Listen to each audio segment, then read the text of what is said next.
like, can you imagine Paul making the phone calls like, hey, so I need to get a data center that can, motherfucking ass data center. Do you think Ice's stream had value, though? You sound kind of dismissive. The appeal/value of his stream for me was always the fact that his stream was a manifestation of the chaos of the internet in a real-life setting was quite beautiful. I'm not dismissive. You're just assigning value statements. Or, I'm sorry, you're assigning moral values to the words that I'm saying, right? When I compare Ice's stream to a prank stream, I'm not trying to assign, like, a moral, like, it's good or bad, right? Or righteous or evil or whatever. I'm just saying, like, that's kind of the reality of what it was. Like, his stream was like a very shocky stream. I don't think that's a negative thing, and I think it's something that you can make a lot of money out of. And I think that Ice has the personality for it to continue making money off of it. I think that Ice should have kept doing game-related stuff, though. I think one thing that I think that Ice could have done is I think Ice should have kept doing game-related stuff, and he should have sprinkled in the IRL. I think that would have helped him in two different ways. One, it would protect him from a lot of liability. Two, it would give him a lot of outreach into the gaming communities instead of exclusively into the IRL community, so you've got potential cross-pollination with other fan bases. And then three, maybe it would have made the IRL streams more entertaining if they happened more rarely, and he wouldn't feel the need to constantly push the envelope for them because he was doing them every single day, right? If he's only doing like one IRL stream a week, he wouldn't maybe feel so pressured to keep them like crazy fresh and to do like crazier and crazier and crazier things every day, you know? Could Twitch be liable for things streamers do? Even if Twitch isn't like legally liable, they could still be like reputationally liable. Oh, do you believe the banishment was justified? The biggest problem on Twitch's end is if they don't perm ban Ice here, like the precedent is pretty hard. They just gave him a 45-day ban. He's been back for what, a couple months after that 45-day ban, and now like a major, like at the very least local, if not national newsworthy event just happened where they had to ban him again. Like, if they don't permaban him here, like, what do they do? What kind of precedent does that set? Could you imagine? That would almost be like doxing somebody that donates to you and only getting banned for a day for it. It would be unheard of. Twitch staff member here, and I'm going to try to make stuff a bit clear without giving away my identity because I can get into some really deep trouble if I'm caught. Anyways, basically, to sum it all up, Ice Poseidon has been permanently banned, and there's no specific reason to back it up. He's just been on Twitch's, well, better to say a few admins' bad list for a while now, and it has only been getting worse later with the recent events. He's not providing Twitch any reason to keep him. He's just giving many people overtime and giving Twitch a really bad image in the public. And obviously, the recent Phoenix incident that went viral, did it really go viral? Was just too much. Yes, some might argue that it wasn't his fault, but Twitch doesn't care. It's bad for them and already just like Ice, so I don't believe this account. I don't think this is real. Will miss you, CX? I don't think this guy works for Twitch. I don't believe it. Nah, there's no chance. I don't believe it. I don't think that dude works for Twitch. When I asked about your thoughts on that value of the stream, I was talking more in terms of creative value. His ability to create that kind of chaotic environment, I think, required a decent amount of creativity. Even though people always beat on him for being autistic, there's something cool about a person who has no concept of social etiquette values. I understand what you're saying, but like, here's the problem from Twitch's end, okay? This is the problem from Twitch's end. The problem is that chaos has the potential to produce things that can do significant reputational harm to your platform, right? And that's a really rough thing to deal with on Twitch's end, right? So I can understand why they might be hesitant to go forward. Like why they would be hesitant to go forward with anything. Concerning Ice, if he's constantly getting into these things, right? This is the problem, and this is kind of what I've thought about this, like, and I'm agreeing with this. I think this is how the Twitch IRL stuff is going to go. I think that Twitch IRL is going to happen until a major event happens, and then all of Twitch IRL is going to get removed. They're going to remove that as a thing. So somebody's either going to get murdered on stream, or there's going to be a lethal car accident, or somebody's going to, like, something catastrophic is going to happen on a high viewer stream. It's going to really go viral. And when I say viral, I don't mean like on a couple local stations. I think major news networks will pick it up. And then that will be enough for Twitch to get rid of it. Because imagine if something like that happens in your Twitch, right? Imagine if somebody gets murdered with 10,000 viewers on your platform, right? Somebody gets murdered with 10,000 viewers on your platform, right? If that happens, what's your response as a company, right? When there's public outcry, like, oh my God, Twitch, like, what's going on? Like, would you just say, like, well, I mean, we're not going to shut it down. Like, the fuck do you want, dude? We're making a lot of fucking money on people getting killed and shit, right? Like, I feel like that would force Twitch's hand to do something like, okay, well, we have to be responsible. And the public statement will be like, well, you know, we realize that, you know, there's maybe too much liability here. It wouldn't be phrased like that. At Twitch, we are, hold on. Remember the days of early game streaming? Individual sites using it, when there was no censorship. You young shits missed out. Enjoy your monolithic platforms and SJW administration. Also kill me for I am old. Nice. So like the same would be something like Twitch would say something like, you know, like we care about our users and their safety very much. When we originally launched Twitch IRL, we had a vision for it to be a platform where people could get together and have fun and stream in real life moments. Ever since then, the platform has taken a turn that we did not anticipate, and because of the danger that many of our users are in after utilizing that platform, you know, we're not entirely sure if we're comfortable keeping it going. So until further notice, we've decided to discontinue that label. That would be like the Twitch friendly statement that they would probably put out so that people would so that they could kind of like try to salvage some of the PR from it, would be my guess. Right, Destiny, and that's why Facebook Live and live news on TV don't exist anymore. Okay, so I'm going to assume that you're making an honest effort. Twitch could literally be making a killing. Next meme. I'm going to assume you're making an honest effort at a comment there, and you're not being retarded. So there's a couple key differences between Facebook Live and news. One, news is news. It's supposed to cover this kind of stuff. That's what you expect to see. When you turn on the news and there's a murder or something, you expect to see that. It's not comparable to Twitch or Facebook Live. Okay, two, Facebook Live is just a section of Facebook, okay? Facebook Live is just a small part of what Facebook is. It's not the entire platform, okay?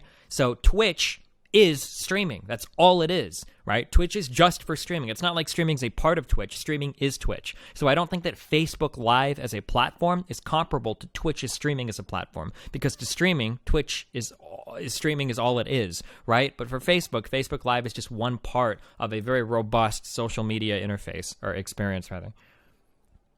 What are the odds that Ice gets permit, he moves to YouTube streaming? I would hope that he would, but the problem is that it seems like, again, like, I love Ice. I love him so much. I love Paul. He's a cool dude. I'm hoping that he figures his shit out. But the problem is that I don't think that Ice is, like, very business-minded when it comes to this kind of stuff. So to get set up on YouTube, he would have to do a little bit of work, right? It would be probably a little bit different to stream to it. He would have to be a little bit more careful about stream titles and the content that he shows. And I don't know if he's got the mind to handle it on his own. I'm not sure. I hope he would. But, like, remember, like, when he got banned and he said he was going to be doing, like, vlogs every day and shit on, when he got banned? Did he ever do more than one? You could take over Ice's monopoly on IRL streams? I could never do IRL streams the same way that Ice did. Your argument makes no sense, Destiny. Facebook kept their streaming services even after the torture and the killing. Why would Twitch not just put out some statement but keep it up? Facebook, one, exists as a massive social media platform where video is a part of it, okay? And two, the video can be anything, right? It's video, Facebook Live video, right? So if somebody kills themselves on it, it's easy for Facebook to not really talk about it. On Twitch, first of all, Twitch's only part of it is streaming, and Twitch's main thing is streaming video games. IRL is just a small subsection of it, okay? If IRL gives a fuck ton of problems for Twitch, it's too much of a liability. That section becomes a liability to the company, and so they will axe it. They'll give a friendly PR statement, and then they will axe that section of the company. Why does it matter if someone kills themselves or dies on Twitch? Because of the optics, man. It just looks bad. Like, what other section on Twitch produces anywhere near as much trouble as the IRL section? Like, getting people swatted on planes and shit. Why doesn't Facebook Live become a liability?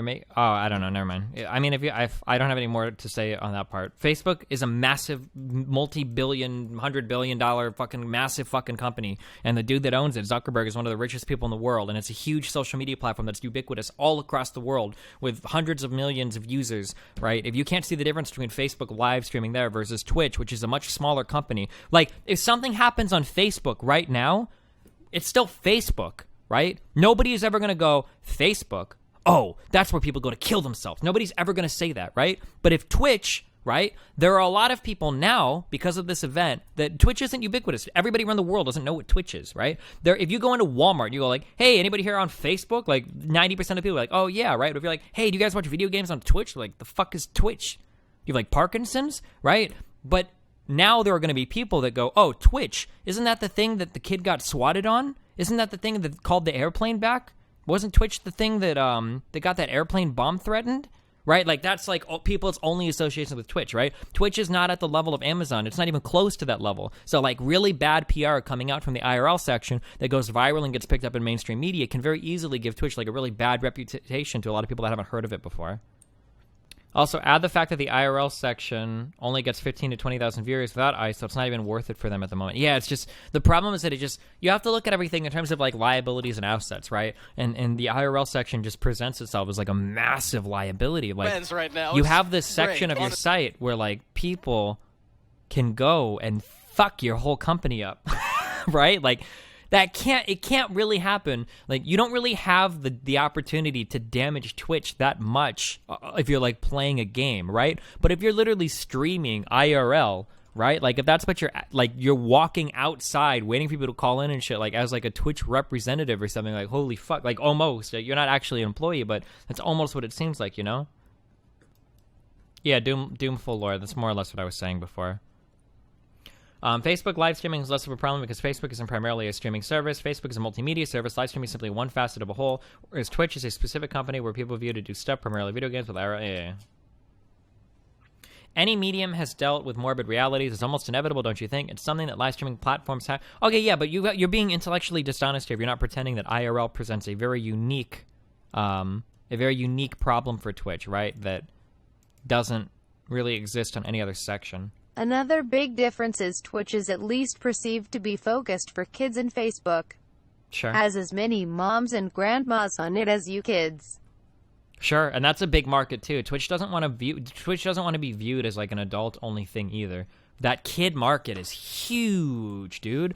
Huge. Look at fucking Minecraft streamers, dude. What's that one Minecraft Stimper Andy that have YouTube channels? Look at this guy, fucking 8.5 million fucking subs. Holy shit. There's a lot of these Minecraft YouTubers that have like massive fucking sub counts, and a lot of these guys are like 4 kids. What if Twitch created a shadow company LLC under a different name for IRL specifically, maybe called Kid-Friendly Young Streamers? Well, Twitch could do that, but see, now this is the ultimate irony. If Twitch actually does that, it's the ultimate irony, because what we had was JustinTV existed as a company, okay? JustinTV existed as a company. It had a lot of problems, and then a tumor began to grow on JustinTV, okay? For games, right? Does anybody remember the initial name they were going to go with for Twitch? It was like either Twitch or one other name. It was like Zorp or something, or Zork. JustinTV existed as a site. This was for like IRL, like that's what JustinTV was. Well, JustinTV literally started with the dude Justin who decided to put a fucking webcam on his head, and like not a webcam but a camera, and like start live streaming his life, right? Is where JustinTV comes from. And eventually they started to do games on JustinTV, but the games got like, it started to grow big and they wanted to do more with it without being shackled by the JTV platform. So they actually broke the games part off of JustinTV, and then they called it Twitch. So Twitch kind of existed for a while as like the baby brother to this JustinTV platform. But then it got to the point where Twitch got so huge, they had to shut down the JTV shit because nobody gave a fuck about it anymore. So now if they went back on Twitch being so huge that an IRL section is growing, and then they branched that off, like it would be the ultimate irony, because that's kind of how Twitch started. I don't make the connection between a service and what happens on it. I wouldn't give a fuck if Twitch TV streamed a genocide. That's not like buying a house because someone done it. But that's not true, dude. Maybe you think that you're above every other like consumer, and that's fine. But you have to admit that the average consumer, right? Look at how many people do you think like how many people have a bad impression of United right now? Why do you think they settled with that dude and up their fucking and up the price that they're giving away for bumped passengers to like $10,000 now, right? Because they're trying to buy that PR back, right? A lot of people think that United is like synonymous now with like airborne MMA, UFC. Like that PR shit is a real meme. That's a real thing, dude. What if Ice streamed games on Twitch and IRL on his own website? Wouldn't that work? Making your own website is very, very, very hard. To do streaming stuff is like insanely difficult. If you're not familiar with the technologies involved, you just kind of have to take my word for it. But what Twitch does is so hard to do, and nobody else has been able to scale it up to their level yet. It's just really, really, really difficult. Okay, so there's two huge things that Twitch accomplished. One that Ice would need to worry about, one that he really would need to worry about that would make this insurmountable, was build out a CDN, okay? Fuck Ice, no tears. Wow, nice, okay. So, a content delivery network, right? So, the reason why this is so hard is because this is what you need to accomplish, okay? This is what you need to accomplish if you want to stream around the world, okay? One, you need to be able to deal with a lot of data, a fuck ton of data, a ton of data, okay? So, to give like an example of like some level of scale, keep on doing, fella, love your work. Thanks, buddy, I love you. Okay, so like let's do like a quick example meme of like how much data we're talking about. Okay, so like let's say right now I have 7,000 viewers and I'm streaming at 4.5 megabits per second. Okay, so 4.5 megabits per second. All right, multiplied by 7,000 viewers, right? Is Keep on doing, fella. Love your work. Times per minute, times per hour, right? I don't even know like what numbers we're dealing with. Like this is like an insane amount of data. Holy shit. Okay, so I have 4,500 kilobits per second, right? Kilobits per second to 7,000 viewers. Is this many kilobits per second divided by 1,000? Is this many megabits per second divided by 1,000? Is this many gigabits per second divided by 8? Is 4 gigabytes per second. So I'm sending out 4 gigabytes per second of data, right?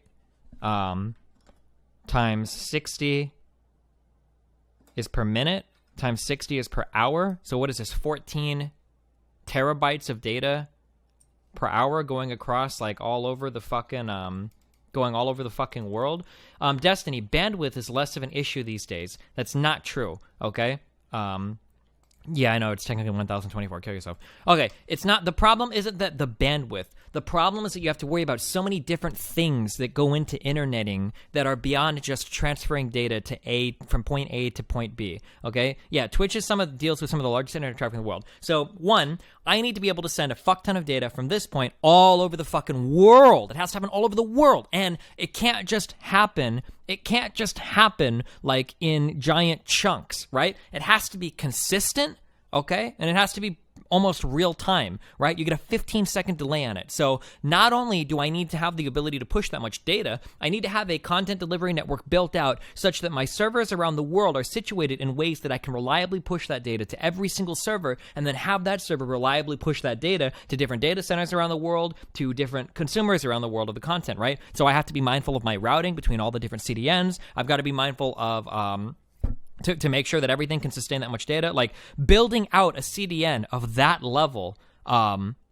is monumental, right? It's so difficult that the competing company to Twitch couldn't do it. They literally went under trying to compete. And it took Twitch a long time to do it as well, right? In order to get at this level. Like to be able to push out this much data to this many viewers in this many parts of the world reliably, and to do it for day in and day out, minute after minute, hour after hour, day after day, week after week, to do with that much data for that long, that consistently all over the world. Like this is a monumental undertaking, and it is the underpinning of Twitch's success. Everybody takes it for granted now, but like 5 years ago, you couldn't watch live streams on the internet at reliable rates. 5 years ago, I'm not misspeaking, even 5 years ago, Twitch had a lot of trouble delivering content reliably to European viewers. I don't know if any of you in stream remember, but anytime like a League LCS was on or a big StarCraft tournament was on, if you were in Europe, your stream fucking lagged. It sucked. That's why Owned got popular, is because the Twitch European servers were fucking garbage. People hated it, or even Azubu got a little bit popular during this time. If you weren't in the United States near like a big data center, if you were an EU person watching a stream, it was garbage, right? And that was still when Twitch had millions and tens of millions of dollars of VC capital, venture capital poured into the fucking company, right? They still couldn't reliably deliver data to Europe. So the idea of trying to build that from scratch is... Like, can you imagine Paul making the phone calls like, hey, so I need to get a data center that can give my stream to everybody. Like, it would just be like a nightmare. Like, I can't even imagine, like, going through the process of, like, setting that up would be ridiculous. But, yeah, for all the things that people talk about Twitch's success and everything, like, the CDN that they built is like the underpinning of all their success. The fact that they got that down and we don't even talk about it anymore is really, really, really amazing. You motherfucking ass data center. Yeah. Oh, these guys. Oh, shit, dude. Okay, so let me talk real fast about companies like Hitbox and Beam. So these companies are able to offer arguably a superior service to Twitch, okay? Technically, all of you guys could theoretically offer a superior service to Twitch right now by live streaming your desktop to a friend on Skype, right? But there's one big problem with this, right? It's one word. Who knows the word? There's one huge problem with services like Hitbox or Beam.pro. Who knows it? What's the word? We're looking for one word in here. Yeah, scalability, right? That's your problem. Anybody can make a streaming service that streams reliably to like 10 or 15 or 20 or maybe even 100 people in a particular region. But getting that out to like all over the world is much more difficult. To a lot more people is a lot more difficult. Ice should have made a website like you with the player embedded into the site. Yeah, he should have. But I mean, nobody really does that. But yeah, it would have helped.